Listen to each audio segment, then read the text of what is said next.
जो हमने different types of motion या फिर हम उसे कहते हैं मूवमेंट कि कोई बॉडी मूव करी है, हमने कितनी टाइप्स हमने पहले ही स्टडी कर चुके हैं. It is a revision of the previous knowledge. ठीक है. अब जो जो हमने डिफरेंट टाइप्स ऑफ मोशन जो पहले स्टडी कर लिए हैं, दीज आर ट्रांसलेशनल मोशन. जो कि है एक बॉडी का in a linear path. Linear path क्या होता है? In a straight line. कोई भी बॉडी एक स्ट्रेट लाइन पे चल रही है, जो अगर ग्राफ में देखें तो एक्स एक्सिस के अकॉर्डिंग चल रही है. This is a translational motion. अब इसकी एक एग्जांपल ये हो सकती है कि कार जो है वो एक रोड पे सीधी चल रही है, एक सीधी रेडी कर लिया है, that is a rotational motion. अच्छा, rotational motion is a spinning motion, जो कि एक बॉडी जो है अपने एक्सिस के अकॉर्डिंग जो है वो मूवमेंट कर रही है. ठीक है. इसमें क्या होते हैं? रेट ऑफ रोटेशन होते हैं, जो कि हम पर सेकंड मेजर करते हैं कि कितनी रोटेशन होगी. आप कर लो नंबर ऑफ रोटेशंस पर सेकंड. नंबर ऑफ रोटेशंस पर सेकंड हम मेजर करते हैं इसमें. और जो थर्ड टाइप ऑफ मोशन जो हम पहले स्टडी कर चुके हैं, that is a circular motion. ठीक है. कोई भी बॉडी जो है वो एक सर्कुलर पाथ में मूव कर रही है. सर्कल में हमारे पास होता है एक सेंटर ऑफ द सर्कल, और जो है बॉडी क्या कर रही है उसके सर्कमफेरेंस पे, सर्कल के सर्कमफेरेंस पे मूव कर रही है. So this is a circular motion जो हमने पहले स्टडी किया हुआ है. So fourth type of motion which we have studied is a vibrational motion, जो कि है एक to and fro motion and on a specific path. ठीक है. एक टू एंड फ्रो मोशन किसी भी बॉडी का एक स्पेसिफिक पाथ के ऊपर आगे पीछे जाना, उसको हम कहते हैं एक वाइब्रेशनल मोशन. इसकी एक सिंपल सी एग्जांपल ये है कि आप स्विंग्स देखते हो कि स्विंग्स पे कोई बंदा झूल रहा है. इट इज मूविंग टूवर्ड्स, एक तो पॉइंट आगे रीच होता है, एक पीछे रीच होता है, और एक मिडल में पॉइंट रीच होता है, जो कि पहला वाला पॉइंट था जहां से कोई बंदा बैठ के स्टार्ट करता है स्विंगिंग. ठीक है. तो जो बात होता है वाइब्रेशनल मोशन में, it is actually between two extremes and there is a one path, one position inside it is an equilibrium position, जो कि पहले जो भी ऑब्जेक्ट का था उसकी पहले इक्विलिब्रियम पोजीशन थी. So this is the type of motion which we have already discussed. Now we will discuss further कि अब इनमें से कौन सी जो सिंपल हार्मोनिक मोशन है, it is actually the vibrational motion. यहाँ मैंने हाईलाइट किया हुआ है. This is a vibrational motion. अब जो कि है to and fro motion between two extremes, उसके मिडल में आता है या फिर उसके अंदर आता है, उस पाथ के अंदर आता है एक इक्विलिब्रियम पोजीशन, जो नॉर्मल पोजीशन जहां से जो है बॉडी ने स्टार्ट किया था टू एंड फ्रो मोशन लेना. ठीक है. तो vibrational motion is a type of to and fro motion, two extremes के दरमियान. और उसमें जो है एक स्पेसिफिक पाथ होता है. पाथ के अंदर क्या होती है? नॉर्मल पोजीशन या इक्विलिब्रियम पोजीशन भी होती है.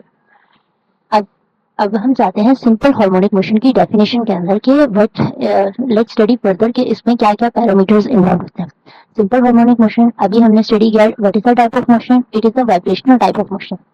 और second thing, it is the periodic motion. अच्छा, अगर हम पीरियोडिक से मुराद लें तो पीरियोडिक ऐसी चीजें होती हैं जिनका टाइम पीरियड जो होता है वो बार बार रिपीट होता है. ठीक है. कोई भी काम हो रहा है, वो पूरा इवेंट होगा, उसको जितने भी सेकंड्स लगे, फॉर एग्जांपल 5 सेकंड्स लगे, तो जब दोबारा हम उस इवेंट को दोबारा वो इवेंट होगा तो उसको दोबारा से 5 सेकंड लगेंगे. देन अनदर टाइम वो इवेंट स्पेसिफिक इवेंट होगा, उसको 5 सेकंड लगेंगे.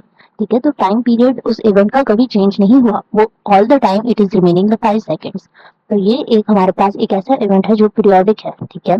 एक ऐसा मूवमेंट है जो पीरियोडिक है, जिसका टाइम पीरियड जो है वो कांस्टेंट रहता है. It is remaining the same, it is never changing, time is never changing in this type of motion. तो अब इसकी एक एग्जांपल ये है कि अर्थ, यहाँ पे एक डायग्राम भी बनाई है कि देयर इज एन सन. सन के गिर्द जो है अर्थ रिवॉल्व कर रहा है. ठीक है. अब ये रिवॉल्व करेगा, इट इज रिवॉल्विंग. ठीक है. दोबारा अपनी पोजीशन पे आएगा, 1 year would be completed. Then another time अब दोबारा से वो स्टार्ट करेगा रिवॉल्व करना, इट विल दोबारा अपनी पोजीशन पे आएगा द सेकेंड ईयर. ठीक है. एक और ईयर आ जाएगा, कॉन्स्टिट्यूट करेगा. तो this is a periodic motion. Time period जो है पूरी रोटेशन का अपनी ओरिजिनल पोजीशन पे आने तक it is remaining the same, it is 1 year. ठीक है. तो the earth revolving around the sun is a periodic motion. ठीक है.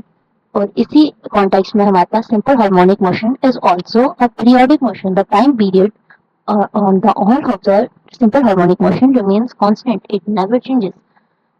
अब जो तीसरी बहुत इंपॉर्टेंट चीज है जिसको आगे हम मजीद डिराइव भी करेंगे, it is the displacement, amplitude या डिस्प्लेसमेंट. ठीक है. अभी हम इसको देखते हैं इस नजर से, displacement with respect to the equilibrium position. ठीक है. अब displacement with respect to the equilibrium position is proportional to the restoring force. ठीक है, जितना हमने फोर्स लगाई उतना हम किसी बॉडी को जो है मूव कर सकते हैं। In the case of pendulum हम इसको स्टडी करना है। दैट मीन्स कि मैंने यहाँ पे एक फोर्स लगाई तो जितनी मैं फोर्स लगाऊंगी, अब मैंने इसमें ज्यादा फोर्स लगाई तो ज्यादा डिस्प्लेसमेंट होगी। ठीक है, तो इस बॉडी से मुराद ये है कि जितनी फोर्स लगाई, यहाँ मैंने फोर्स लगाई, पुश किया इस बॉल को इस तरफ पेंडुलम की तरफ, और यहाँ ये एक रोप के साथ कनेक्टेड है, तो जितना मैं पुल करूंगी तो वो उतनी जो है डिस्प्लेसमेंट हो रही है। ठीक है, और यहाँ पे हमें इसकी एक सपोर्ट भी शो कर लेते हैं। यहाँ पे इसकी एक सपोर्ट है एंड इस बॉल को मैं मूव कर रही हूँ, वो इस तरफ भी मूव करेगा और वो इस तरफ भी, टू एंड फ्रो मोशन। ठीक है, बॉल को मैंने पुश किया, फोर्स लगाई, जितनी फोर्स लगाई उतनी डिस्प्लेसमेंट हुई, उतना ज्यादा वो मूव करेगा और फिर वो जो है टू एंड फ्रो मोशन करने लगेगा बिकॉज एक्सट्रीम से, ठीक है, अपने इक्विलिब्रियम पोजीशन पे भी आएगा। This is the normal position. ठीक है, पहली बात ये होगी वाइब्रेटरी मोशन हो गया। सेकंड बात ये होगी कि it would be the periodic, पूरा साइकिल यहाँ से लेके यहाँ तक जाने का, फिर वापस आने का, फिर यहाँ तक जाने का, फिर वापस आने का। ठीक है, फॉर एग्जाम्पल 1 सेकेंड, ये पूरा साइकिल जो है 1 सेकेंड का, फिर जब दोबारा बॉल यहाँ जाएगा, फिर वापस आएगा, फिर यहाँ जाएगा, फिर वापस आएगा, इट वुड बी 1 सेकेंड। ठीक है, तो पूरा जो पीरियोडिक होगा, that means whole of the cycle would be 1 second. And third thing, जितनी फोर्स लगाई उतनी डिस्प्लेसमेंट होगी। ठीक है, तो ये होते हैं हमारे पास ऐसे ऑब्जर्व्स